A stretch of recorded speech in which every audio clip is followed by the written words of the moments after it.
नमस्कार दोस्तों, स्वागत है आपका स्टडी फॉर सिविल सर्विसेज में। वीडियो को पूरा देखिए। कोई भी आपका फीडबैक है, कोई सजेशन है, तुरंत वीडियो में कमेंट करके जरूर बताइए। अच्छा लगे तो वीडियो लाइक जरूर कर लीजिए और ऐसे वीडियो लगातार फ्री में पाने के लिए चैनल को तुरंत सब्सक्राइब कर लीजिए और बेल आइकन को जरूर टैप कर लीजिए ताकि आगे भी सारे वीडियो आपको मिलते रहे। यूट्यूब में फॉलो करते हैं तो प्लीज ये वाला फ्री टेलीग्राम चैनल जरूर ज्वाइन कर लीजिएगा। सारे नोटिफिकेशन, सारे अपडेट यहीं पे आते हैं, ध्यान रखिएगा। स्टडी फॉर सिविल सर्विसेज का कोई भी पेड ग्रुप अगर आपको ज्वाइन करना है तो सिर्फ 856480560660897423864455 यही नंबर है हमारे, सिर्फ जहां पे कॉल या व्हाट्सएप कर सकते हैं। इंस्टाग्राम पे हमारा पेज जरूर फॉलो कर लीजिएगा, studyforcivil.services है। ट्विटर पे हमको जरूर फॉलो कर लीजिएगा, @studyforcivils है। अगला क्वेश्चन क्या कहता है भाई हमारा? अगला क्वेश्चन है कि यूपी की गवर्नमेंट की जितनी भी अब तक की वेलफेयर स्कीम्स हैं उनके बारे में हमें एक्सप्लेन करना है कि वेलफेयर स्कीम्स कौन कौन सी है और उनको चलाने का क्या रोल है। तो देखो, आपको वेलफेयर स्कीम्स तो बिल्कुल बतानी है। उसमें आप लोगों को साथ साथ ये भी बताना है कि भाई जो वेलफेयर स्कीम्स है, पहले तो शुरुआत आप करोगे कि भाई गवर्नमेंट वेलफेयर स्कीम्स क्यों ला रही है। तो आप बताएंगे UP is the most popular state and there are some backward regions as well. So UP government is trying and consistently being engaged and try to set up social welfare in the state. And आप उनका गोल बताएंगे. The goal of this is to improve the social indicators so that all the gaps can be minimized. Gaps में आप बताएंगे जो भी यहाँ पर बेनिफिशियरीज और अकाउंटेबिलिटी है उन गैप्स को रिड्यूस करके सोशल वेलफेयर स्कीम्स इंप्लीमेंट कर रहे हैं सो दैट हम लोग टारगेटिंग ऑडियंस को यहाँ पर सपोर्ट कर सकें। ठीक है, अब यहाँ पर आप बताएंगे, अगर आप यहाँ पर जैसे मैंने आंसर ही प्रिपेयर किया है, अगर आप वैसे बता पाए तो बहुत अच्छी बात है कि आप एक एक करके बता रहे हो कि रूरल एरियाज के लिए क्या है, जैसे कि यूपी मातृभूमि योजना। अब आपको पूरे इंडिया के कॉन्टेक्स्ट में नहीं, यूपी के कॉन्टेक्स्ट में बता दिए कि रूरल एरियाज को प्रमोट करने के लिए, इंफ्रास्ट्रक्चर इकोनॉमी के लिए the government has plan to offer the citizens of the state to play a participatory role in the infrastructure development. मतलब कि लोगों से भी पार्टिसिपेशन को इंक्रीज करवाया गया है। तो इसमें आप लोग क्या करेंगे, इस वाले पूरे उसमें एक्सप्लेन करेंगे एक एक करके आराम से कि गवर्नमेंट ने क्या यहाँ पर रूरल एरियाज को स्ट्रेंथ करने के लिए कोशिश करी है। ठीक है भाई, तो इस वाले में तो आप एक इस तरीके से एक्सप्लेन करोगे वन बाय वन। फिर आप एम्प्लॉयमेंट का एग्जाम्पल दोगे कि एम्प्लॉयमेंट के लिए कौन सी स्कीम चल रही है। मुख्यमंत्री प्रवासी श्रमिक उद्यमिता विकास योजना। अगर तो आपके पास इसके नोट्स हैं तो अच्छी बात है, नहीं है तो आप लिख लो इस चीज को। एम्प्लॉयमेंट से जुड़ी हुई ये इंपॉर्टेंट एक योजना चल रही है जिसमें आप बताओगे कि माइग्रेंट वर्कर्स जितने भी आए हैं उनको सेल्फ एम्प्लॉयमेंट की अपॉर्चुनिटी जनरेट कराई जा रही है। फिर आप तीसरा बताओगे कि एजुकेशन से रिलेटेड क्या चीज है। एजुकेशन से जुड़ी हुई है मुख्यमंत्री अभ्युदय योजना। फिर है UP Sant Ravidas education assistance scheme. Abhyudaya Yojana में क्या किया जाता है कि भाई 12 डिस्ट्रिक्ट में यहाँ पर फ्री कोचिंग कॉम्पिटेटिव एग्जाम्स के लिए और जितने भी इस तरीके की, जैसे हमारे भारत के लिए नई रोशनी स्कीम चल रही है जिसमें माइनॉरिटी जितने भी हैं उनको यहाँ पर कॉम्पिटेटिव एग्जाम हो गए, यूपीएससी हो गई, इन सबकी फ्री कोचिंग दी जाती है। सेम उसी प्रकार से यूपी में भी मुख्यमंत्री अभ्युदय योजना चल रही है। फिर आपको संत रविदास एजुकेशन असिस्टेंस स्कीम समझानी है जिसके अंदर आप बताएंगे कि यूपी में जितने भी ऐसे कंस्ट्रक्शन वर्कर्स करने वाले हैं, जितने भी यहाँ पर ऐसे वर्कर्स हैं जो कंस्ट्रक्शन का काम करते हैं, उनके लिए एक वेलफेयर बोर्ड है और ये पूरा यहाँ पर एजुकेशन उन बच्चों को देगा जो कि यहाँ पर एलिमेंट्री स्कूल और यूनिवर्सिटी स्कूल में मतलब पढ़ रहे हैं।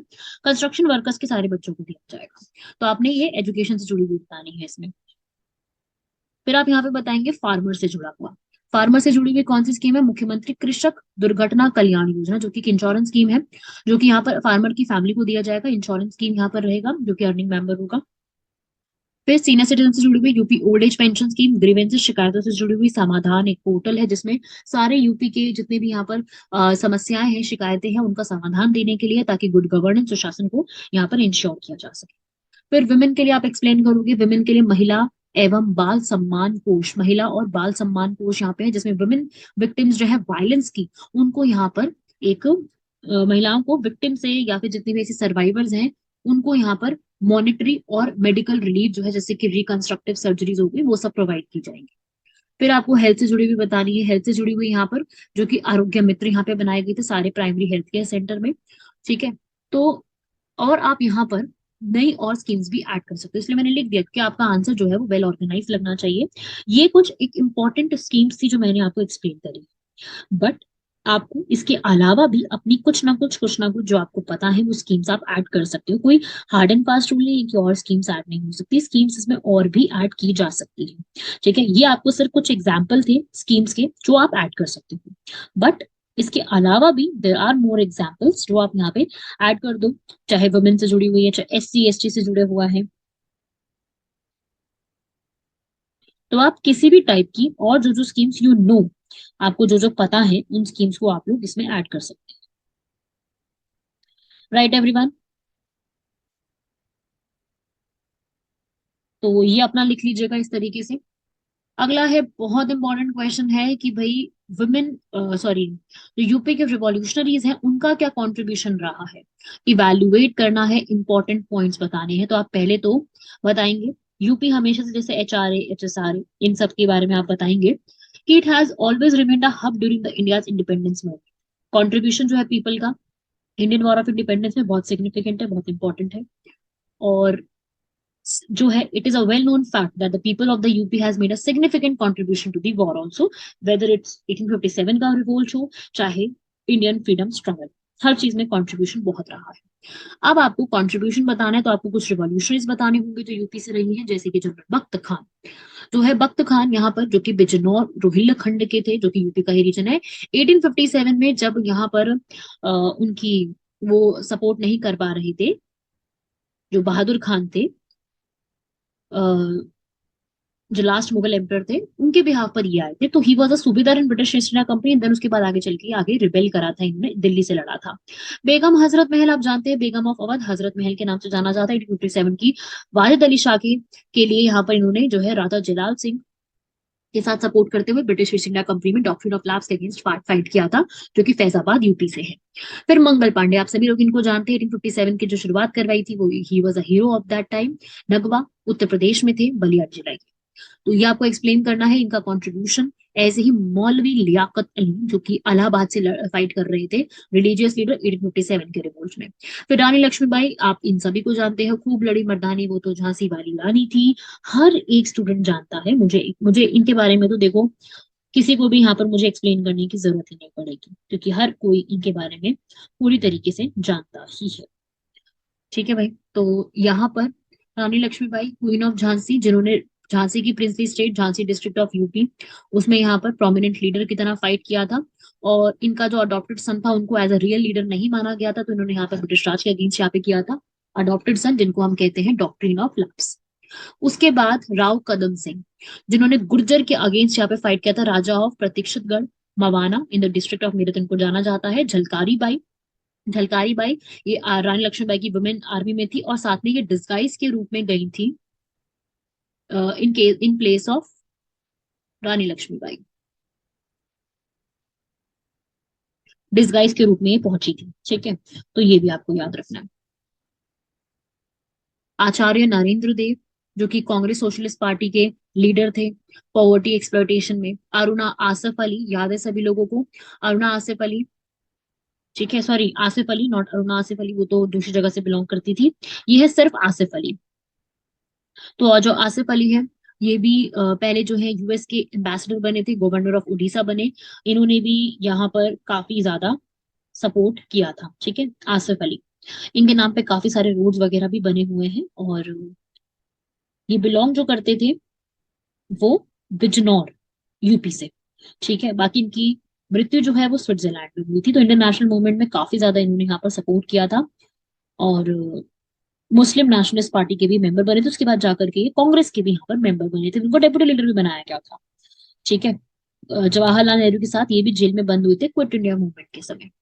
अगले अशफाक उल्ला खान, इनको सभी लोग जानते हैं, शाहजहांपुर HSRA के बारे में सभी ने पढ़ा है। काकोरी का जो पूरा ट्रेन एक्शन था लखनऊ के पास जो हुआ था, रामप्रसाद बिस्मिल, राजेंद्र लाहिड़ी, ठाकुर रोशन सिंह, सचिंद्र नाथ बख्शी, चंद्रशेखर आजाद, केशव चक्रवर्ती, बनवारी लाल, मुकुंद लाल, इन सब ने जो यहाँ पर पूरा किया था, उसमें अशफाक उल्ला खान भी शामिल थे, जो कि शाहजहांपुर से ही बिलोंग करते थे। HRA के मेंबर, हिंदुस्तान रिपब्लिक एसोसिएशन।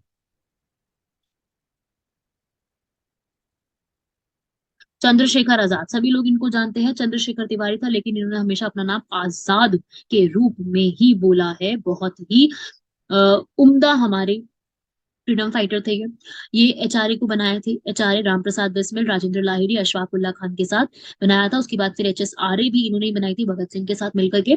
तो चंद्रशेखर आजाद, इनके बारे में हर कोई व्यक्ति जानता है। तो चंद्रशेखर आजाद, जो कि बहुत बड़े इंडियन रिवॉल्यूशनरी रहे हैं, और ये जो है अपने आप को कई बार बलराज के नाम से भी कहते थे। ठीक है, और इनका जो जन्म हुआ था वो इलाहाबाद में हुआ था। इनको बलराज के नाम से या कभी कभी ठाकुर साहब के नाम से भी जाना जाता था। ठीक है, ये पहले तो कुछ टाइम के लिए ओरछा, झांसी, इन्हीं को मेन इंपॉर्टेंट प्लेसेस बना करके वहीं पर ही पूरा फाइट किया करते थे। अब इसमें नेक्स्ट आते हैं जैसे चुट्टू पांडे। अब आप जैसे मैंने कुछ एग्जाम्पल दिए ना यहाँ पर 10 से 12 के, तो आप आपसे क्वेश्चन में जितना पूछ रहा आप उस हिसाब से एग्जाम्पल दोगे। तो यहाँ पर क्विट इंडिया मूवमेंट 1942 में चिट्टू पांडे, जवाहरलाल नेहरू, सुभाष चंद्र बोस, इन्होंने इनको टाइगर ऑफ बलिया बोला था, जो कि बलिया डिस्ट्रिक्ट से बिलोंग करते हैं। तो आपको इस तरीके से जितने जितने इंपॉर्टेंस यूपी के रिवॉल्यूशनरीज हैं आपने सबको कंप्लीट करते हुए चलना है। ठीक है, अगला क्वेश्चन है हम लोगों का, बहुत अच्छा क्वेश्चन है। वो कह रहा है कि यूपी की जितने भी इंपॉर्टेंट इंडस्ट्रीज और सेंटर्स हैं वो बताने, डिस्क्राइब। कुछ नहीं है, सीधा स्टार्ट करना है कि यूपी में बहुत सारी इंडस्ट्रीज वगैरह हैं, सीधा आप क्वेश्चन को एक्सप्लेन करो। पहले आप क्या करोगे, इंडस्ट्रीज बताओगे और सेंटर्स के नाम बोलोगे। इंडस्ट्रीज मतलब आपको ये बताना है कि भाई टेक्सटाइल की है, कपड़े की है, या कारपेट की है, मैच बॉक्स मेकिंग है, तो किस टाइप की कौन सी है वो आपको एक्सप्लेन करना है। फिर आपको वो कहाँ पे बनती है वो जरूर कोशिश कीजिएगा कि ज्यादा से ज्यादा आप ये बता सके कि कहाँ पे बनती है। प्लेस के नाम जितना ज्यादा बताओगे उतना ज्यादा फायदा है, प्लेसेस के नाम बताना ज्यादा जरूरी है। ठीक है, चलो भाई स्टार्ट करते हैं। रीजन के लिए आप सबसे पहले क्या बताओगे कि यूपी जो है इंडिया की सबसे ज्यादा इंडस्ट्रियलाइज स्टेट है। Also it is one of the most popular state, and economy सबसे ज्यादा एग्रीकल्चर बेस्ड है। पहले ये बताना है कि एग्रीकल्चर बेस्ड है, but there are numerous industries as well which contribute to the nation growth. बिल्कुल फैक्ट है, बिल्कुल सही बात है। तो आप बताएंगे यहाँ पर, if I talk about administration, it has a high court, number of panchayat, which are local council. And UP is also a leading exporter. क्या export करते हैं? Computer hardware, brass work, hand printing, cotton yarn, black pottery, jewellery, silk, betel leaves जो पान के पत्ते होते हैं ना, केमिकल, स्टोन प्रोडक्ट्स, ये सब भी। ठीक है, तो आपने ये सब बताना। अब आपने एक एक करके जो है इंडस्ट्रीज के बारे में बताना है। जैसे सबसे पहले इंडस्ट्री का मैंने एग्जाम्पल लिया यहाँ पे एग्रीकल्चर। तो एग्रीकल्चर में यूपी आप सभी जानते हैं कि वीट का कितना अच्छा सप्लायर है ना। वीट सबसे ज्यादा मैक्सिमम अमाउंट में कितनी ज्यादा ग्रो होती है। तो एग्रीकल्चर में आप बताएंगे यहाँ पर, state contains rich sections in the Indo Gangetic plains. Why? Because वहाँ पे एलुवियल सॉइल है, तो वहाँ पर इंडो गैंगेटिक प्लेन में एलुवियल सॉइल की वजह से फर्टिलिटी में बहुत अच्छा कॉन्ट्रीब्यूट करती है, जिसकी वजह से एक्सपेंशन ऑफ एग्रीकल्चर होता है। वहां पे कैनाल्स, ट्यूबवेल्स है इरिगेशन में। And it also have few small scale industries जैसे कि Lakhimpur Kheri, sugar producing area. बिल्कुल एग्जाम्पल देना, और जब आप ये एग्जाम्पल्स दोगे तो आपने इसको अंडरलाइन भी करना है। Rice, oil seed, pulses, potatoes, mangoes, ये बताना है। और साथ ही साथ उत्तर प्रदेश जो है यहाँ पर फिशिंग रीजन में है, 170 से ऊपर स्पीशीज मिलती हैं।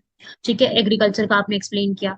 ऐसे आप यहाँ पे मटेरियल्स जो हमारे हैवी मेटल्स होते हैं उनके बारे में बताओगे, जैसे कि vital minerals, micro organism, diamonds, dolomite, coal, sulphur, pyrophyllite. ये मैंने आपको फर्स्ट क्वेश्चन में भी बताया था जब मैंने आपको मिनरल्स के। ठीक है, आपने एरियाज के नाम बताने, सोनभद्रा, मिर्जापुर, गाजियाबाद, कानपुर, गौतम बुद्ध नगर, लखनऊ, बलरामपुर, ये सारे इंडस्ट्रियल सेंटर्स के बारे में आपको बताना है। जितना ज्यादा एक्सप्लेन करोगे ना नाम लेकर के, लोकेशन के साथ, कंटेंट तो मैं आपको दे रही हूँ पूरा, जितना ज्यादा आप यहाँ पे नाम लेकर के लोकेशन के साथ एक्सप्लेन करोगे आंसर उतना ज्यादा बढ़िया।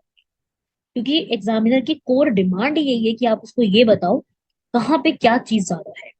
कोर डिमांड पे फोकस करो, अपने आप आंसर बनता जाता है अगर कंटेंट पता।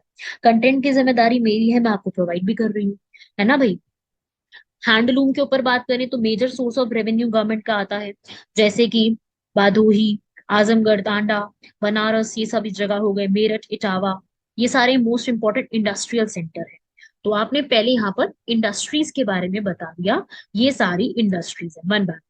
फिर लास्ट तक आते हैं आप लोगों को इंपॉर्टेंट और इंडस्ट्रीज के बारे में बताना है विद देयर सेंटर। जैसे कि सीमेंट की मिल है मिर्जापुर में, क्योंकि अच्छा खासा आउटपुट आता है, फेमस है बहुत ज्यादा। वाराणसी तो देखो बहुत ही फेमस है, बनारसी साड़ी बहुत ही फेमस है वाराणसी, आप सभी जानते हैं, मतलब ये तो वर्ल्ड फेमस वाली बात होगी। तो यहाँ पर हैंडलूम, वुमेन एम्ब्रॉयडर्ड टेक्सटाइल्स के लिए फेमस है। और डीजल लोकोमोटिव मैन्युफैक्चरिंग है, आप लोगों ने जब भी अपना टॉपिक पढ़ा होगा रेलवे प्रोडक्शन यूनिट्स का, उसमें आपने इसके बारे में जरूर पढ़ा होगा कि ये इसमें इंक्लूडेड है। Diesel electric locomotive, chicken embroidery Lucknow में है, लखनवी तो है, ये तो बहुत ही फेमस है। कहाँ फेमस नहीं है ये बताओ। लखनवी कुर्ते, चिकनकारी कुर्ते, ये तो इतने फेमस है ऑल ओवर इंडिया। लड़कियों को बहुत पसंद है, मेरी भी वन ऑफ द फेवरेट है चिकनकारी, जो ना एम्ब्रॉयडरी वाले जो कुर्ते आते हैं बड़े सुंदर सुंदर लगते हैं, तो ये तो बहुत फेमस है। ऐसे ही आगरा और कानपुर बहुत फेमस है लेदर और लेदर के गुड्स के लिए। मेरठ गोल्ड की मार्केट बहुत बड़ी कही जाती है एशिया के अंदर। यहाँ पर सारे टाइप के आपको म्यूजिकल इंस्ट्रूमेंट गुड्स जो होते हैं ना, जो स्पोर्ट्स के होते हैं, वो बहुत ज्यादा मिलेंगे। तो आपने ये वन बाय वन एक्सप्लेन करते चलना है, ठीक है। मैं आपको यहाँ पर एग्जाम्पल दे रही हूँ सारे। बुलंदशहर जो है वो खुर्जा पॉटरी के लिए, जो मिट्टी के बर्तन होते हैं उसके लिए बहुत फेमस है। इवन ये बहुत सारी जगह पर ये बेच दुबई आगे सेल किए जाते हैं, जैसे कि यूके, यूएस, ऑस्ट्रेलिया, यूएई, ठीक है। मुरादाबाद, मुरादाबाद देखो वैसे तो लाउड सिटी के लिए भी बहुत फेमस है। वैसे अगर हमसे पूछ नहीं रहा, मैं आपको वैसे ही बता रही हूँ कि लाउडेस्ट सिटी में वैसे तो ढाका है टॉप पे, बस सेकंड पे मुरादाबाद है, थर्ड पे इस्लामाबाद है। कोई आप में से मुझे बता सकता है कि वर्ल्ड की क्वाइटेस्ट सिटी कौन सी है? इसका भी डेटा आया था, लाउडेस्ट एंड क्वाइटेस्ट का। लाउडेस्ट में तो तीनों एशिया की थी, क्वाइटेस्ट में भी एक एशिया की है। मैं आपको वो देती हूँ हिंट कि ये एक सिटी जॉर्डन की है, जॉर्डन कंट्री के अंदर एक सिटी आती है। चलो वापस आते हैं टॉपिक पे। मुरादाबाद, यहाँ पे ब्रास वर्क के लिए आप लिखेंगे कि भाई हैंडीक्राफ्ट जो है वो आगे सेल किए जाते हैं। तो ये सारी जगह है। नोएडा तो आप जानते ही हैं, नोएडा एंड गुड़गांव, गुड़गांव चलो हरियाणा में पड़ जाता है, तो वो नहीं लिखना आपको, पर वैसे मैं बता रही हूँ इंडिया के अंदर नोएडा, गुड़गांव, बेंगलोर, चेन्नई, ये सब सॉफ्टवेयर मोबाइल ऐप बनाना बहुत फेमस है। इतनी सारी कंपनीज के यहाँ पर प्लांट्स हैं, वहां पे उनके ऑफिसेस बने हुए हैं, जैसे कि HCL, Barclays, Samsung, Agilent, CSC, Tata, बहुत सारे हैं। तो IT फर्म्स बहुत ज्यादा नोएडा में, नोएडा तो इस चीज का हब कहा जाता है, राइट है। आप लिखोगे लखनऊ के अंदर आपने लिखा है ये सारा कुछ एक साथ ही, मशीन टूल्स फर्नीचर। गाजियाबाद में आपने लिखा है एजुकेशन और रियल एस्टेट काफी ज्यादा है, बिजनेस कंस्ट्रक्शन वगैरह करना है। आगरा जो है लेदर के लिए, वो आपको लिखवा ही दिया है। और कानपुर जो है यहाँ पर, वो भी लेदर के लिए आपने लिखा। आप एग्जाम्पल चाहे तो आप लिख सकते हो, लेदर में Mirza international, euro footwears, Arvind footwears, ये कुछ फेमस है। तो आपने अब इतना तो बहुत है, आपको जितना यहाँ पर क्वेश्चन की डिमांड थी वो आपने फुलफिल कर ली है। इतने ज्यादा आपने पॉइंट्स लिख लिए हैं कि वो क्वेश्चन की डिमांड फुलफिल हो गई है। तो ये तो बस मैंने आपको आपको एक्स्ट्रा वैल्यू एडेड नोट्स और दे दिए कि भाई ये भी आप अपना साथ साथ ऐड कर सकते हैं। ये आपको पता होना चाहिए कि ये सारी प्लेसेस हैं और यहाँ पे ये फेमस। आप लोग क्या करो, अब वीडियो पॉज करके सारा अपना नोट करो। आप सभी लोग इसको लिखो कि मैंने जो जो आपको बता दिया है ना, जो आपको पता है बहुत अच्छी बात है कि रहते हैं वहां पर यूपी में, आपको आधे से ज्यादा तो जानकारी वैसे ही होगी। पर जिनका नहीं पता है आपको, वो आप लिखो, so that you will get a good and complete wholesome knowledge. Moving on to next answer. Clear हुआ ना आंसर कैसे लिखना है ये वाला? देखो कुछ नहीं है ये वाला क्वेश्चन में, सीधा लिखना है कहाँ पे क्या बना हुआ है, ये अप्रोच थी पूरे की, ठीक है। अगला देखेंगे भाई। अगला कह रहा है हमें इलस्ट्रेट करने हैं, बताने हैं यूपी के वाइल्ड लाइफ इको टूरिज्म के सर्किट, कहाँ पे वाइल्ड लाइफ को बेटर बनाया जाता है, वाइल्ड लाइफ कैसे कैसे वहां पे और किस तरीके से इम्प्रूव हुई है, ठीक है। वाइल्ड लाइफ वहां पर कैसे कैसे हम लोग यहाँ पर बनाते हैं, ठीक है, कहाँ पे वाइल्ड लाइफ का बना हुआ है।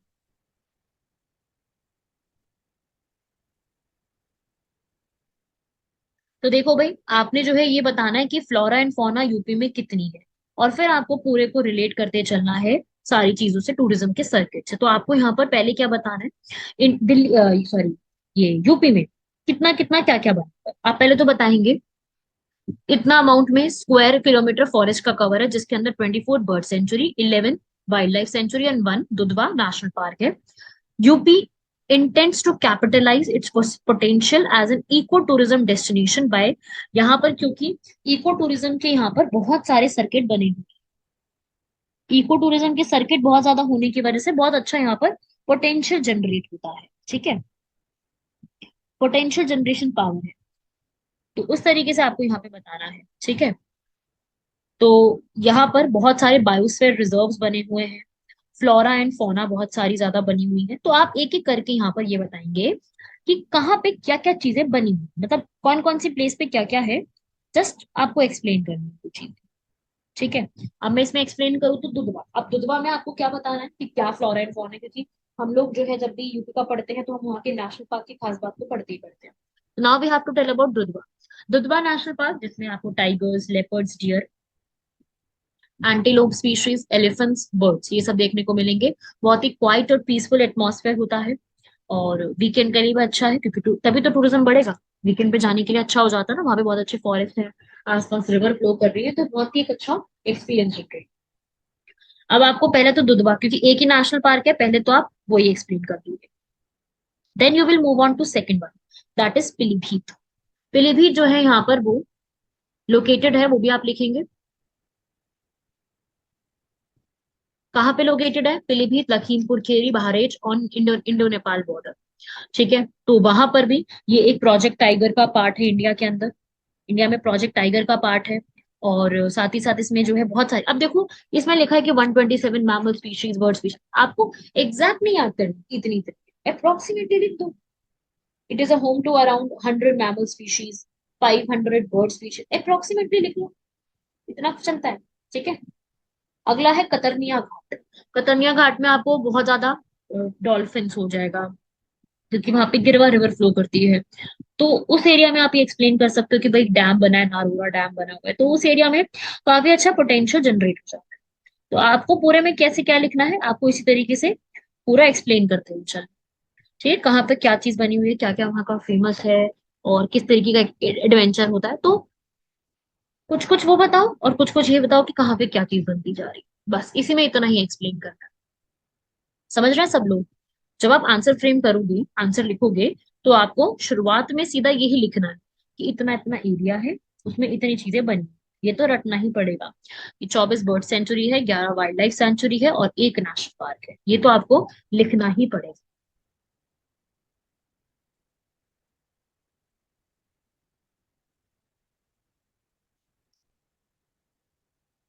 ठीक है भाई, दुधवा, पीलीभीत, कतरनिया घाट, ये सब आपको एक्सप्लेन करना है।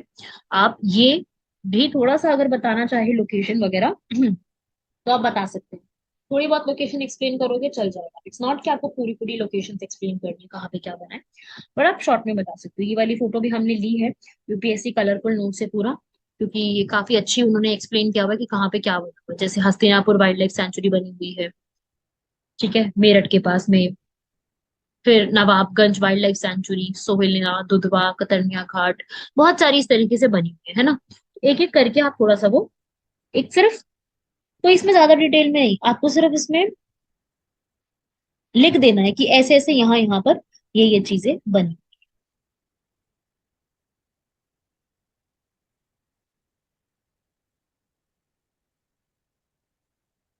ठीक है भाई, हो जाएगा ये वाला क्वेश्चन भी सभी लोगों से। बस just explain one by one, जितने जितने आंसर्स यहाँ पे लिखवाए जा रहे हैं, इट्स योर रिस्पॉन्सिबिलिटी कि सब आंसर्स को लिखते जाए। अगला क्वेश्चन है हम लोगों का यूपी से, कि हमें वो एरियाज के बारे में बताना है जो कि सॉइल इरोजन की वजह से इफेक्ट होते हैं। तो आपको सबसे पहले तो क्या बताना पड़ेगा कि सॉइल इरोजन होती क्या है। तो आपको एरियाज बताने, दो बातें पूछ रहा है क्वेश्चन में, एक तो आपको एरियाज पूछ रहा है और दूसरा ये पूछ रहा है कि सॉइल इरोजन होने के कारण क्या है। तो आपको सबसे पहले बेस्ट सॉल्यूशन क्या है इसका, कि सॉइल इरोजन की डेफिनेशन। आप ये बताओ कि सॉइल इरोजन होता क्या है, सबसे पहले तो ये बताना पड़ेगा। तो सॉइल इरोजन का मतलब होता है कि सॉइल की मृदा का अपरदन होना। जो सॉइल की सबसे ऊपर की लेयर है ना, वो यहाँ पे लॉस हो जाती है, उसका रिमूवल हो जाता है। एक तरीके से सॉइल का डिग्रेडेशन है, सॉइल डिग्रेड हो जाती है, जिसमें water, ice, snow, air, plants, animals, इन सब की वजह से ऐसा होता है।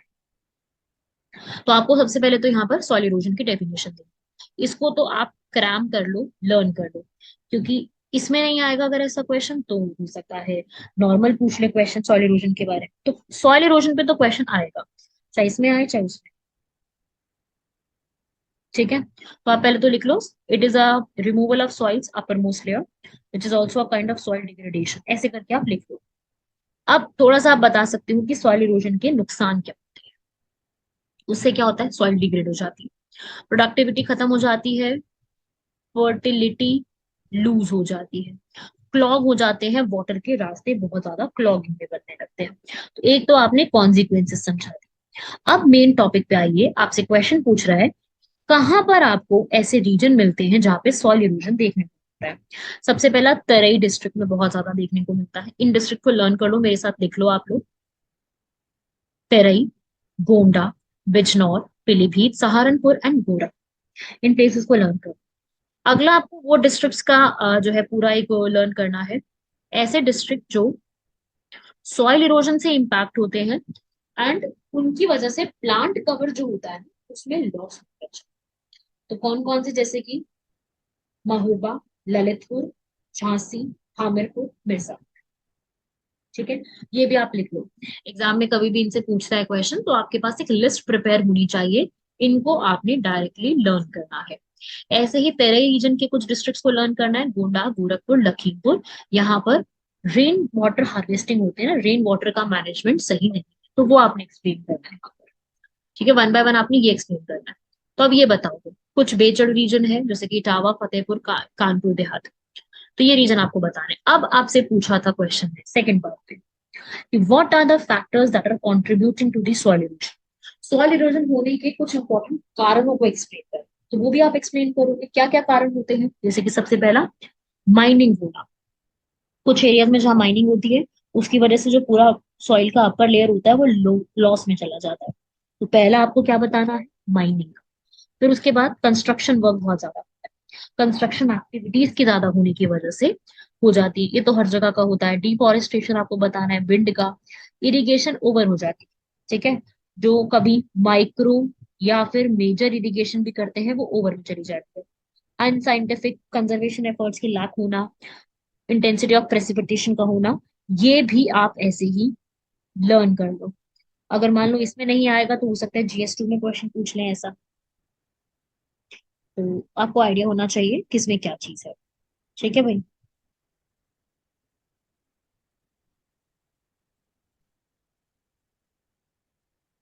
तो इनको आप लिख लो सबको। लिखने का तरीका ऐसे ही रहने वाला है, पहले आप सॉल्यूशन को डिफाइन करेंगे, फिर आप धीरे धीरे बताएंगे कि कौन से एरियाज हैं, और लास्ट तक आते आते आपने कंट्रीब्यूट करते हुए आपने ये भी बताना है कि गवर्नमेंट इसको कैसे सही कर सकती है।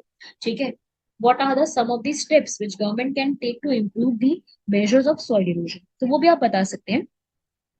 इरिगेशन इंप्रूवमेंट करके वो आप बताएंगे, one by one irrigation improve करके। डिफॉरेस्टेशन की जगह एफॉरेस्टेशन को लिखोगे कि भाई प्लांटिंग ट्रीज को करके। कंजर्वेशन एफर्ट्स को लगा करके, there are so many efforts जो गवर्नमेंट यहाँ पे ले सकती है। ठीक है, तो उस स्टेप से भी पूरा रिडक्शन किया जा सकता है, तो वो आप वन बाय वन एक्सप्लेन करते चलो। ठीक है भाई, ये थे आपके पूरा ये वाला क्वेश्चन। बढ़ते हैं हमारे नेक्स्ट क्वेश्चन की तरफ कि यूपी के रीजन में इरिगेशन जो है वो कैसे डेवलप होती है, इरिगेशन के बारे में बताना है। तो आपसे सीधा बस ये पूछ रहा है मीन्स ऑफ इरिगेशन क्या है, पहले तो इरिगेशन होती कैसे है। दूसरा आपसे पूछ रहा है कि अगर हमें एग्रीकल्चर को डेवलप करना है तो उसमें इरिगेशन का क्या फायदा होता है। लाइक इरिगेशन डेवलपमेंट होती है तो एग्रीकल्चर भी डेवलपमेंट होगा, इसका क्या मतलब।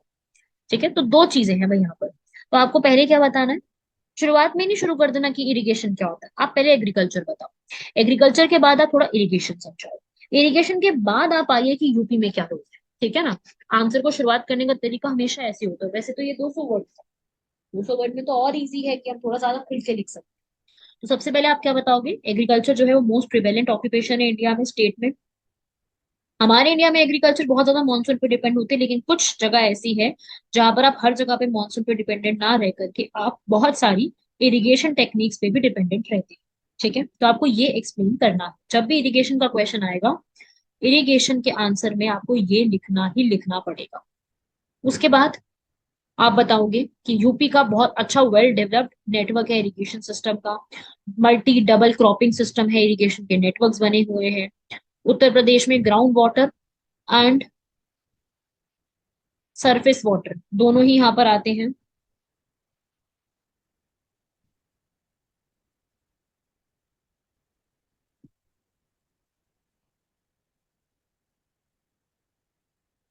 सरफेस एंड ग्राउंड वाटर दोनों को ही यूज किया जाता है, ट्यूब वेल्स का यूज करना, well sprinkling irrigation, drip irrigation, सबका इस्तेमाल किया जाता है। ठीक है, तो आप ये बताइए, ये आप बताओगे कि यूपी में क्या सिस्टम, यूपी में बताना है ना अपने को, तो ये बताओगे। और फिर आप साथ साथ बताओगे for developing the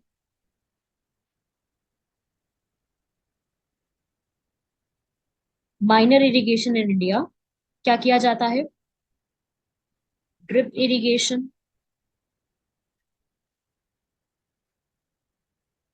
sprinkling irrigation is used favourably, it is used.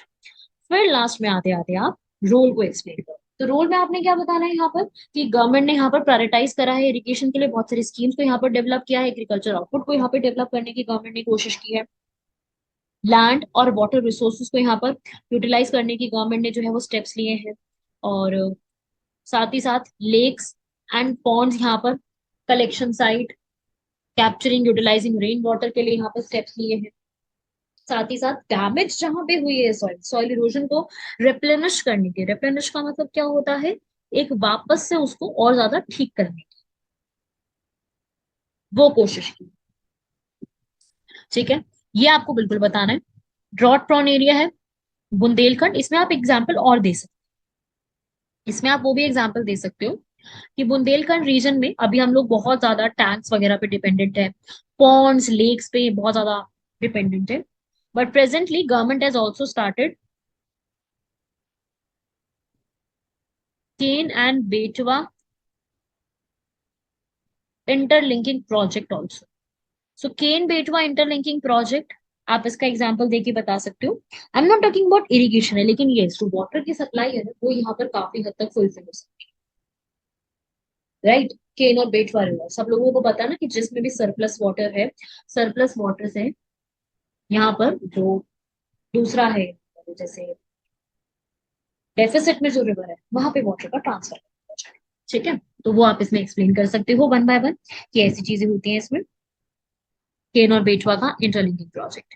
But India में चैलेंजेस बहुत है, नई कैपेबिलिटी है यहाँ पर, कई बार कई सारे प्रोजेक्ट को डिले कर दिया जाता है, उसमें सॉल्यूशंस नहीं आते हैं, जैसे महाराष्ट्र में भाई कई बार हुआ है। वाटर के ये टॉपिक आप वैसे भी मतलब पढ़ के जाइएगा, मेंस में तो इन टॉपिक को सबसे ज्यादा जरूरत होती है।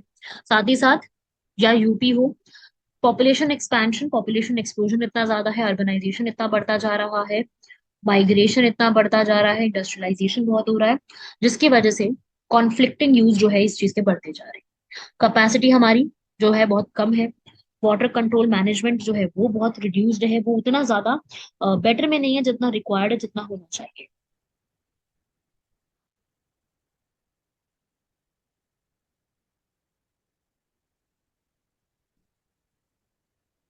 राइट एवरीवन, ये है आपका आंसर लिखने का ही तरीका। तो इस तरीके से आपने इस आंसर को पूरा फ्रेम करना है। आपने पहले क्या एक्सप्लेन किया इस पूरे में, आपने बताया इरिगेशन किस तरीके से की जाती है, पहले आपने इरिगेशन बताया, फिर आपने बताया यूपी में कैसे की जाती है, प्लेसेस के नाम बताया, फिर आपने बताया इरिगेशन का इंपॉर्टेंस क्या है। ठीक है, तो ये था आपका आंसर कंप्लीट। बढ़ते हैं हमारे नेक्स्ट क्वेश्चन की तरफ। Major challenges before the revenue system of Uttar Pradesh. सीधा चैलेंजेस पूछ रहा है, एक्स्ट्रा कुछ पूछ ही नहीं रहा, कुछ और हमें और कोई हिंट ही नहीं दे रहा, हमें कह रहा है सीधा चैलेंजेस बता दो। तो सीधा चैलेंजेस भी नहीं लिख सकते, तो अपने को पहले क्या लिखना पड़ेगा कि भाई पहले रेवेन्यू आता कहाँ से? पहले तो ये लिखना पड़ेगा ना कि रेवेन्यू आता कहाँ से, फिर बताएंगे ना चैलेंजेस क्या है। ऐसे कैसे बता दे कि चैलेंजेस है, पहले तो बताना पड़ेगा कि भाई हमारा रेवेन्यू सिस्टम क्या है। थोड़ा पहले का कोई डेटा वगैरह बता दो, पहले ऐसा था अब ऐसा, तो आपको बताना है कि भाई चैलेंजेस अब हम क्या फेस कर रहे हैं, और फिर आपको लास्ट में बता देना है कि इन चैलेंजेस को सुधारने के लिए हमें क्या सही चीजें अपना। तो भाई जैसे कि आप जानते हैं, ऑलमोस्ट हर आंसर की शुरुआत आप ऐसे कर सकते हो, UP is the most populous state of India and one of the highest GDP among the other states, right? If UP is grown, we can say that the country is growing because of the maximum population residing there. So economic stability and efficient revenue system, these are the basis of nation's economic stability as well, right? तो आप बताओगे historically क्या होता था, land revenue लिया जाता था तो गवर्नमेंट को रेवेन्यू आ जाता था, उससे अच्छा खासा रेवेन्यू जनरेट हो जाता था, बट अब तो ऐसा है नहीं, but it does not no longer presently contributing to the government revenue, right. Direct और इनडायरेक्ट टैक्सेस जैसे कि corporate tax, wealth tax, stamp duty, GST, now these are the primary sources, right. In UP, UP के अंदर 3 से 5% ही ऐसी population है जो tax पे करती है, जबकि जो सब्सिडीज मिलती है एग्रीकल्चर के ऊपर, फर्टिलाइजर्स के ऊपर, उस पे 50 से 60% जनता रिलाई करती है। तो सब्सिडी लेने के लिए लोग ज्यादा है लेकिन टैक्स पे करने वाले लोग कम है, इसीलिए होता है। और यूपी के रेवेन्यू सिस्टम में सबसे बड़ी प्रॉब्लम कि आज भी टेक्नोलॉजी का इस्तेमाल नहीं इतना किया जाता, जो डेटा है सारा उसको डिजिटलाइजेशन करना, कंप्यूटराइजेशन करना, ये बहुत जरूरी है। Plus black money, black money is one of the biggest challenge, right. तो आपको ये चैलेंज के रूप में बताना है। Black money in the system, right, वो उसका कोई हिसाब नहीं है, उसपे कोई टैक्स नहीं लगता है। और रिसोर्स की प्रॉब्लम है, ब्यूरोक्रेसी बहुत ज्यादा है, ठीक है, फ्लेक्सिबिलिटी कम है, राइट, और पेपर वर्क ज्यादा है, करप्शन है। ये एक सिस्टम को सबसे बड़ा रेवेन्यू को प्रॉब्लम पोज करते हैं। तो चैलेंजेस बता दी। चैलेंजेस बताने के साथ साथ आपको ये भी एक्सप्लेन करना है कि इन चैलेंजेस को आप सोल्यूशन में कैसे बदलोगे। तो क्या करना है, रिवाइव करने की जरूरत है। वी नीड टू, आप तो या तो पॉइंट में भी लिख सकते हो, मैंने पॉइंट पे लिखा, आपको वहां पर एक्सप्लेन करना है फर्स्ट पॉइंट बना के। Government needs to take optimist steps to revitalize revenue organization or structure in state। तो आप ऐसे आंसर को लिखो। मैंने तो आपको पॉइंट्स बताया ना, इसलिए मैंने पॉइंट्स में लिख दिया। But whenever you are preparing uh answer, आपको प्रॉपरली एफर्ट्स मारने हैं लिखने की। फिर आप बताएंगे कि we have to bring more individuals in the taxpayer umbrella and need to increase the property tax as well, and the utilization of technology to enhance the statement management of state finances. Also, economic structure of a state depends upon the stability effective economic structure, and it needs a healthy taxation system. So the implementation of UP Revenue Code 2006 can be a beautiful step, can be a positive and optimistic step in this regard. ये आपको explain करते चलना है। Everyone getting my point, कैसे explain करना है अपने पूरे कॉन्सेप्ट को। तो आपने रेवेन्यू का पूरा पहले बताना है कि रेवेन्यू जितना आता है आज के समय में किस तरीके से चैलेंजेस फेस कर रहा है और इसको कैसे ओवरकम किया जा सकता है। लास्ट में आपकी बहुत पॉजिटिव अप्रोच नजर में आनी चाहिए। Approach must be positive. कि अप्रोच जब तक पॉजिटिव होगी ना, एग्जामिनर को भी मजा आएगा पढ़ने में, आपको भी मजा आएगा लिखने। ठीक है, आपकी सारी अप्रोच बिल्कुल पॉजिटिव होनी चाहिए।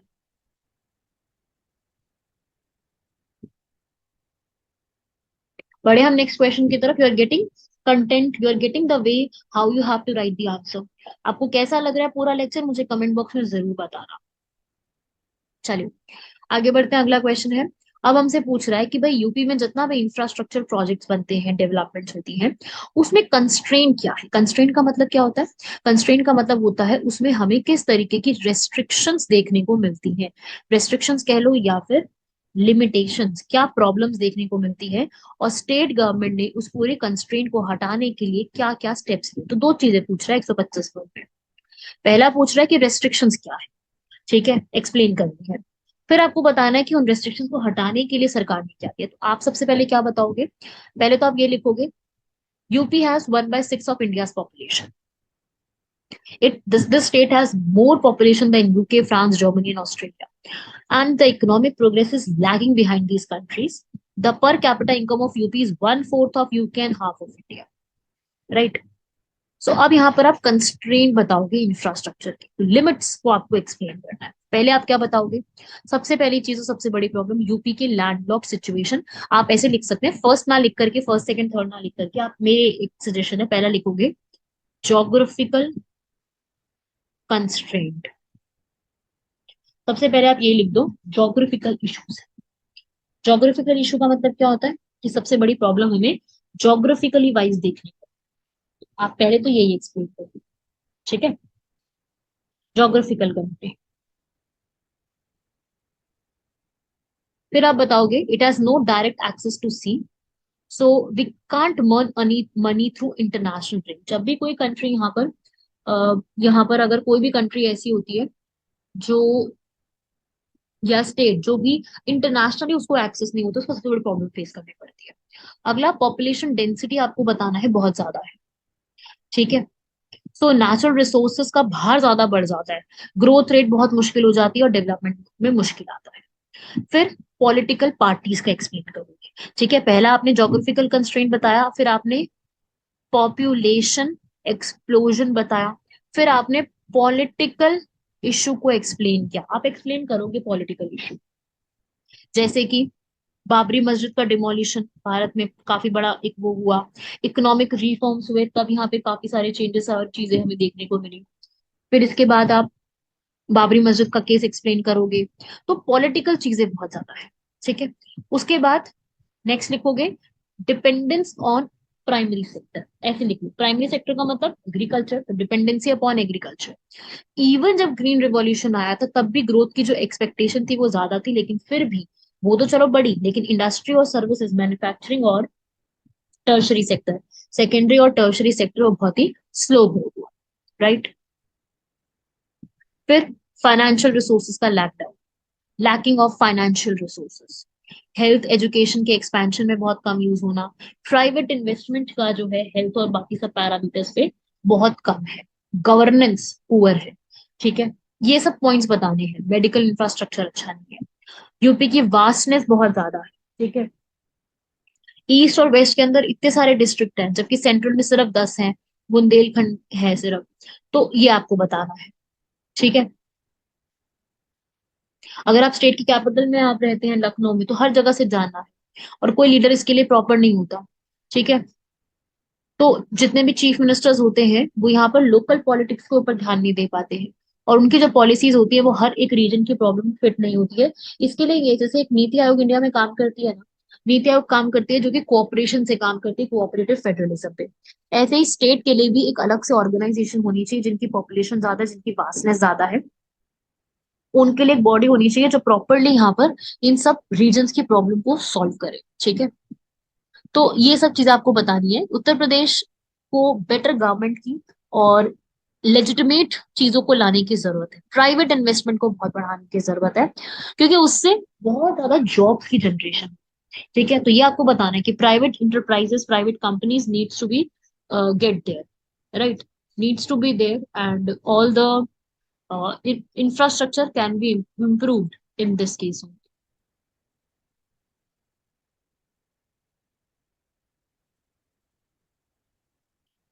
राइट। पहले बहुत ज्यादा र्यूमर्स थे कि भाई गवर्नेंस इतनी खराब है, लॉ एंड ऑर्डर इतना खराब है, कोई है ही नहीं लॉ एंड ऑर्डर, करप्शन भरा हुआ है, ठीक है। It's hard to tell what is true and what is wrong, what is accurate and what is not accurate, it's very hard to tell. तो वॉट एवर आपको यहाँ पर अब सॉल्यूशंस देंगे, तो आपको बताना है कि स्टेट के डिपार्टमेंट और everybody has to work together, they have to come forward and work together for this, right. Western, Central, Eastern Bundelkhand section, they need to have independent effective developmental programs also, and so that infrastructure के जितने भी projects हैं उनके restraints को gradually decreasing पे लेके आया जा सके। अभी जितनी भी यहाँ पे चीजें हैं वो सब काफी ज्यादा अमाउंट में है, राइट। तो उनको भी इम्प्रूव करने की यहाँ पर काफी हद तक जरूरत है कि उन सभी प्रोजेक्ट्स को टाइम पर डिलीवर करें, ताकि लोगों को भी यहाँ पर हो, और जितने भी यहाँ पर पॉलिटिशियंस एंड सारी चीजें हैं उनको ब्राइबरी जो है वो मैक्सिमम जो है वो लेके आनी, तब मिनिमम तक लानी है, मैक्सिमम तक नहीं लेके जानी। ब्राइबरी जितनी भी है वो मिनिमम से मिनिमम रखनी है,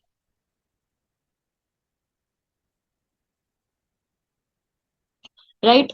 तो ये आप वर्ड्स जो है ना, जो आपको लास्ट में यहाँ पे दे रही हूँ मैं, policy actions, reducing the bribery, ये सब, ये वर्ड्स आप यूज कर सकते हो अपने आंसर्स में,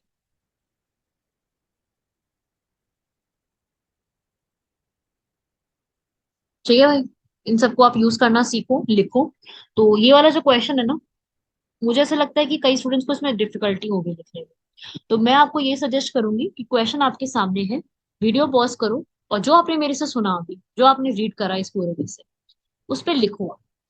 क्योंकि जब तक लिखने की प्रैक्टिस आप खुद से नहीं करेंगे ना, कोई फायदा नहीं है आप वीडियो सुन लो या कुछ भी कर लो। इट्स वेरी इंपॉर्टेंट कि आप एक बार खुद से पूरे इस आंसर को लिखने की एक प्रैक्टिस करो, ठीक है भाई। मानी सबने बात, अब इसको लिख लो, फिर वापस आओ और वीडियो को सुन के कंटिन्यू करके अपने आगे के टॉपिक को कंप्लीट करो।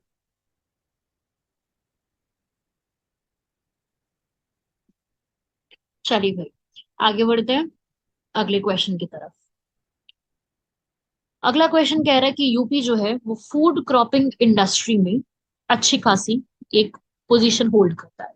आपको इवैल्यूएट करना है, इवैल्यूएशन का मतलब है कि आपको अपनी बात बतानी है, ठीक है। आपको अपना बताना है कि व्हाट डू यू थिंक, कि ये स्टेटमेंट कितना सही लिखी हुई है, इस स्टेटमेंट में कितनी एक्यूरेसी है, वो आपको एक्सप्लेन करना है। तो शुरुआत में आप एक्यूरेसी एक्सप्लेन नहीं करोगे, पहले आप क्या बताओगे, पहले आप ये बताओगे कि यूपी में जो है वो कौन कौन सी क्रॉप जो है वो ग्रो करती है। पहले तो आप ये एक्सप्लेन करो कि यूपी में क्रॉप्स जो है वो कौन कौन सी है। ठीक है, एक्सप्लेन उस तरीके से आप करो। तो आप पहले बताओगे यहाँ पर यूपी में कौन कौन सी है, आप लिखोगे UP is a agriculture dominant industry and UP grows the maximum amount of agriculture products, वो सब। फिर आप इसमें ये बताओगे कि यूपी में राबी क्रॉप्स जैसे कि wheat largest part of the state, 24% state में ये ग्रो की जाती है। फिर आप बताओगे कि ये अच्छे खासे agriculture land UP rank top करता है। गंगा यमुना का जो दोआब है, गंगा और घाघर का जो दोआब है वो लार्जेस्ट वीट प्रोड्यूसिंग एरियाज है, जैसे कि गोरखपुर, मेरठ, बुलंदशहर, सहारनपुर, आगरा, अलीगढ़, मुजफ्फरनगर, मुरादाबाद, कानपुर, इटावा, फर्रुखाबाद, फतेहपुर। ठीक है, तो आप ये बताओगे। फिर आप जो ग्राम होती है दालें उस पे बताओगे, it is the largest growing crop amongst all the cereal crop. Banda, Hamirpur, Jhansi, Lalitpur, Jalaun, Mirzapur, Sonbhadra, Kanpur, Fatehpur, Sitapur, Barabanki, Allahabad, Agra, जहाँ पे ग्राम ग्रो की जाती है। इनमें से टॉप कौन करता है? हामिरपुर। फिर आप मस्टर्ड का एक्सप्लेन करोगे, फिर आप बार्ले का। तो आपने तीन चार यहाँ पर राबी क्रॉप्स को एक्सप्लेन करना है कि राबी क्रॉप्स का क्या है, तीन चार वो एक्सप्लेन कर दो। फिर आप तीन चार खारिफ क्रॉप को एक्सप्लेन कर दो, वन बाय। खारिफ क्रॉप भी है जो यहाँ पे ग्रो की जाती है, जिनका ऐसा असर है। ठीक है, तो आप इस तरीके से अपने आंसर को लिखते चलेंगे। फिर आप यहाँ पे जैसे आपने कॉटन के बारे में बताया, अरहर, बाजरा, तो मैं खारिफ क्रॉप का ही बता देती हूँ। मान लो कभी क्रॉपिंग पे क्वेश्चन आ गया तो आपके पास कंटेंट होना चाहिए। तो आपने राइस के बारे में बता दिया, इंडिया की सेकंड है, यूपी की सेकंड है, तो वेस्ट बंगाल के बाद। तो यूपी में श्रावस्ती, महाराजगंज, कुशीनगर, बहराइच, देवरिया, बलरामपुर, शाहजहांपुर, माऊ, वाराणसी, लखनऊ, बलिया, सहारनपुर, पीलीभीत, यहाँ पर अच्छा खासा, जिसमें से शाहजहांपुर में सबसे ज्यादा ग्रोथ है। ऐसे ही आप तेरई बेल्ट में सरयू और घग्गर दोआब के बारे में बताओगे। शुगर केन सबसे इंपॉर्टेंट कैश क्रॉप होती है इंडिया में, यूपी टॉप पे आता है, यहाँ पे अच्छी खासी ग्रो की जाती है। और ये दो बेल्ट है वहां पे ग्रो की जाती है, तेरई और गंगा यमुना। तेरई बेल्ट जैसे कि रामपुर, बरेली, पीलीभीत, सीतापुर, लखीमपुर खीरी, गोंडा, फैजाबाद, आजमगढ़। गंगा यमुना दोआब जिसमें कि मेरठ, मुजफ्फरनगर, गाजियाबाद, बुलंदशहर, अलीगढ़, सहारनपुर, इन सब में बताओगे आप। इसमें मुजफ्फरनगर टॉप करता है, और उत्तर प्रदेश की जो शुगर केन की रिसर्च सेंटर है वो भी वहीं पर ओपन किया गया। कॉटन के बारे में आप बता दो कि गंगा यमुना दोआब, रोहिलखंड, बुंदेलखंड, यहाँ पर इरिगेशन अच्छी की जाती है। अरहर, बाजरा, ग्राउंडनट, मेज, ये सब आप बता दो। तो एग्रीकल्चर के बारे में आप बता सकते हो। ये कुछ डेटा आपको मैंने पिक्चर के फॉर्म में दिया है, आप इसको भी लर्न कीजिएगा अपकमिंग एग्जाम के लिए, मेंस के एग्जाम के लिए। कि जो उत्तर प्रदेश है वहां पे 29.44 मिलियन का टोटल जोग्राफिकल एरिया, जिसमें से 25.5 मिलियन टन की व्हीट उगाई जाती है और शुगर केन उगाया जाता है, और साथ ही साथ chilli, ginger, garlic, coriander, turmeric, इसके लिए भी यूपी काफी ज्यादा फेमस। ठीक है, तो आपने ये पॉइंट्स को एक्सप्लेन कर, आपने वन बाय वन करते करते इन सब चीजों को बताते चलना है कि भाई यूपी में ये बेल्ट है जहाँ पे ये ग्रो किया जाता है। तो आपको देखो, आपसे क्वेश्चन में पूछ ही यही रहा है कि आपको क्या लगता है कि यूपी फूड क्रॉप की प्रोडक्शन में अच्छी खासी पोजीशन पर, तो आपको अपना बताना है, आपको सारी क्रॉप्स के बारे में बताना है कि हाँ इन इन जगह पे होती है, और वर्ल्ड और इंडिया में हम यहाँ यहाँ टॉप करते हैं। जैसे मैंने आपको यहाँ पर एग्जाम्पल दिया, मैंने आपको यहाँ पर बताया हम लोग टॉप करते हैं यूपी वाले वीट के अंदर। हम लोग फिर ग्राम में भी बहुत ज्यादा टॉप पे रहते हैं। हम लोग बारले उगाने में नंबर सेकंड पे रहते हैं पूरे इंडिया में। राइस में भी हम नंबर सेकंड पे है, क्योंकि टॉप करता है यहाँ पर, कौन टॉप करता है? वेस्ट बंगाल। ठीक है, फिर आप लोगों को जूट का बताया आपने, फाइबर क्रॉप है, मतलब वेस्ट बंगाल वैसे तो टॉप करता है पर हमारे यहाँ भी उगाई जाए। शुगर केन में आपने बताया टॉप करता है यूपी, यूपी टॉप में आता है। तो आपको बताना है ना कि प्रोमिनेंट पोजीशन है हमारी, आपको वन बाय वन यही तो एक्सप्लेन करना है कि हमारी किस किस तरीके से प्रोमिनेंट पोजीशन आती जाती है। ठीक है भाई, समझे सभी लोग? ऐसे आपने ये सब भी बता दिए, कॉटन का, अरहर का, बाजरा का, ग्राउंडनट, मेज का। ठीक है, सेकंड पे आते हैं, थर्ड पे आते हैं, इनको लिख लो नोट्स कि कहाँ पे क्या ग्रो की जाती है। पूरा डेटा आपके सामने है, चाहे तो अभी वीडियो पॉज करके पहले स्क्रीनशॉट लो, और फिर इसको स्क्रीनशॉट लेने के बाद बैठो और इनको अपने नोट्स में उतारो। ठीक है, जिसको पीडीएफ चाहिए वो पीडीएफ ले लो, कोई समस्या नहीं है। लेकिन जिस स्टूडेंट को यहाँ पर मतलब पीडीएफ नहीं ले सकता है, कोई समस्या नहीं है, आप आराम से बैठ के नोट करो, क्योंकि नोट की हुई चीजें बहुत याद रहती है, लंबे समय तक आपके दिमाग में वो चीज फिट रहती है। और सिर्फ कॉपी पेस्ट मत करना कि सामने लिखा हमने नोट कर लिया, उसको लर्न भी करना है। ठीक है, समझ के लिखोगे तो लंबे समय तक चीजें याद रहेंगी। ठीक है भाई, तो इस तरीके से आपका ये पूरा आंसर है। शुरुआत में आपने, मतलब आपने वन बाय वन एक एक क्रॉप का नाम ले लेकर के ये बता दिया कि भाई UP holds a prominent position. तो आप यहाँ पे लिखोगे लास्ट में कि the above statement that UP holds a prominent position is true in every respect, because all the food crops that are grown in UP in the India are eventually grown in UP। तो आप एक एक करके ऐसे explain करते चलो। ठीक है भाई, इस तरीके से आपका ये पूरा आंसर कंप्लीट होता है।